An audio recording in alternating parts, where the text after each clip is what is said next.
كيك يومي اقتصادي سهل وسريع التحضير كنشاركه معكم في هذا الفيديو.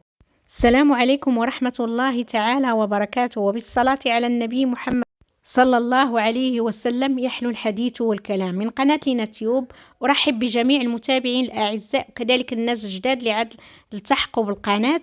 ما عليهم غير يشتركوا في القناة بالضغط على المربع صابوني أو سبسكرايب أو اشتراك، ويفعلوا الجرس على اختيار الكل باش يتوصلوا بجديد الفيديوهات. وما تنسونيش من تعليقاتكم الزوينه بحالكم اللي كتفرحوني بيها. وندوزوا للفيديو باش نتعرفوا على الكيك وكيفيه التحضير ديالو.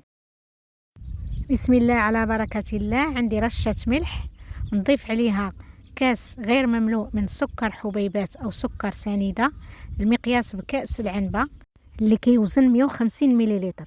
نضيف حبه بيض واحده بحراره المطبخ، ونحرك مزيان حتى تنسجم المكونات.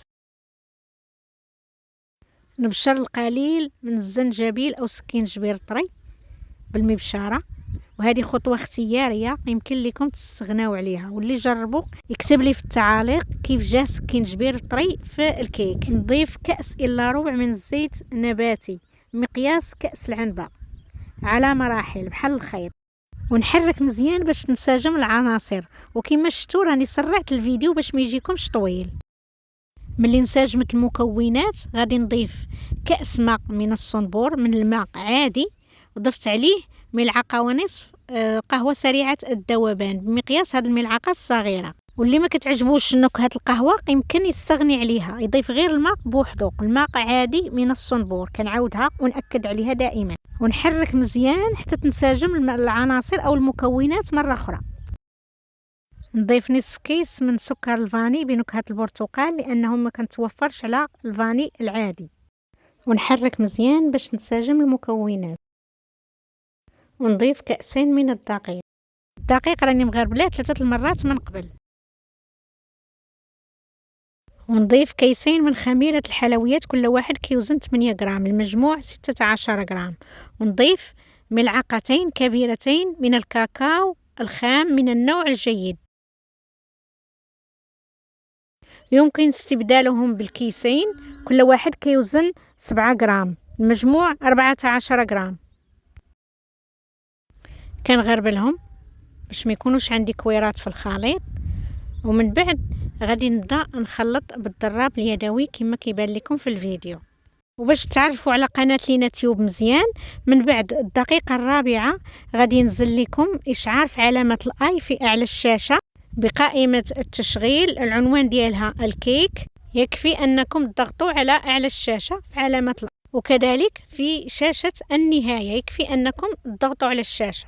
كما شفتوا راني كنخلط مزيان المكونات حتى تنسجم مع بعضياتها، وكنخلط حتى داكشي اللي لاصق في الجوانب ديال الاناء باش المكونات تنسجم مع بعضها كلها. خاصنا نخلطوا مزيان باش ما تبقى لاصقه حتى شي حاجه في الاناء، غير حين ملي كنصوروا كنكثروا الكلام، كنكثروا الملاحظات وكنتعطلوا شويه. اما ملي ما كنتيش غادا تصوري فراه كتحضري الكيك بسهوله وبسرعه. وسمحوا لي الا كثرت عليكم الكلام، كنبغي نوصل لكم المعلومه هي هذيك وبدقه. في هذه المرحله هذه ما سرعتش الفيديو باش تكونوا قراب من اعداد او تحضير هذا الكيك. بقيت كنحرك حتى بان لي القوام بانه تجمع، يعني ان المكونات انسجمت. جبت سباتيل او هذيك الاداه وغادي نمسح الجوانب او الجناب. من بعد ما مسحت الجوانب مزيان بسباتيل او بهذيك الاداه، غادي نعاود من جديد نحرك بالضراب اليدوي. هنا كتنسجم العناصر مزيان، كل شيء راه قدامكم، وخا بعض المرات كنسبق الاحداث. كما شفتوا راني حركت مزيان مزيان مزيان، كنأكد على التحريك يكون مزيان. في الاخير غادي نضيف ملعقه خل، اي خل متواجد في المطبخ. انا ضفت الخل العادي، يمكن لكم اضافه الخل الابيض او اي خل متوفر، حتى الا كان متوفر عندكم خل التفاح حتى هو تضيفوه، لان الخل كما كيعرف الكل كيعطي هشاشه وارتفاع للكيك. دابا الخل ولا اساسي في تحضير الكيك، كنضيفوه في اخر تحضير الكيك. كان اللي وصل معايا حتى لهنا في لايك للفيديو او لايك لهذا الكيك للتشجيع، ومشاركة في مواقع التواصل الاجتماعي باش توصل لعدد كبير من الجمهور، فضلا وليس امرا.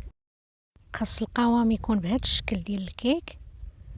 صافي نجمعوه من الجناب ونجيبو المول اللي غنحطو فيه الكيك، يكون مدهون بالزبدة ومرشوش بالدقيق.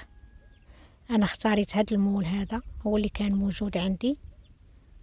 يمكن لكم تختاروا اي مول موجود عندكم في المطبخ، دهنوه بالزبدة وترشوه بالدقيق باش تحطوا فيه الكيك.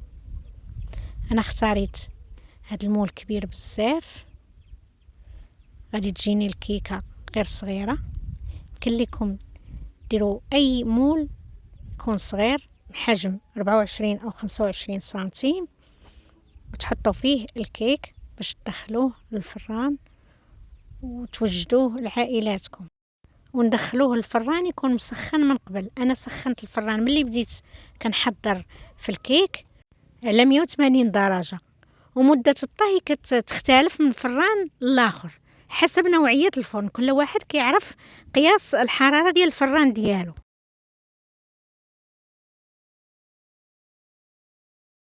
كنهز قالب الحلوى وكنحطو بهذه الطريقة هذه باش نخرج الهواء من الكيك. دابا ما بقى غير ندخلو الفران حتى يطيب عاد نخرجو.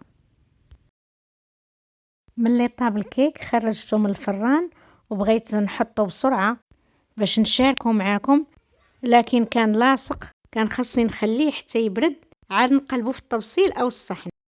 وباش نشاركو معاكم بسرعة اضطريت انني نقطعو وهو في القالب او المول. شاركت معاكم هاد الاخطاء، ما بغيتش نحذفها باش تعلموا منها وما تطيحوش فيها بحالي.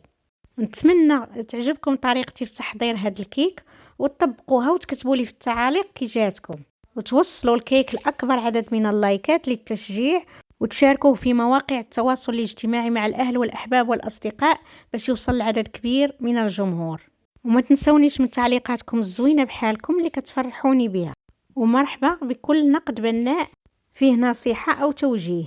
بعد ما قطعت الكيك وهي في المول غادي نحطها في الصحن وغادي نزينها، والتزيين دائما اختياري حسب الذوق وحسب الرغبه وحسب المتوفر. التزيين ديالي كان سريع وعلى قد الحال. نتمنى يعجبكم. كيك رائع كيدوب ذوبان. نتمنى تجربوه. دمتم في رعاية الله وحفظه. إلى الفيديو المقبل.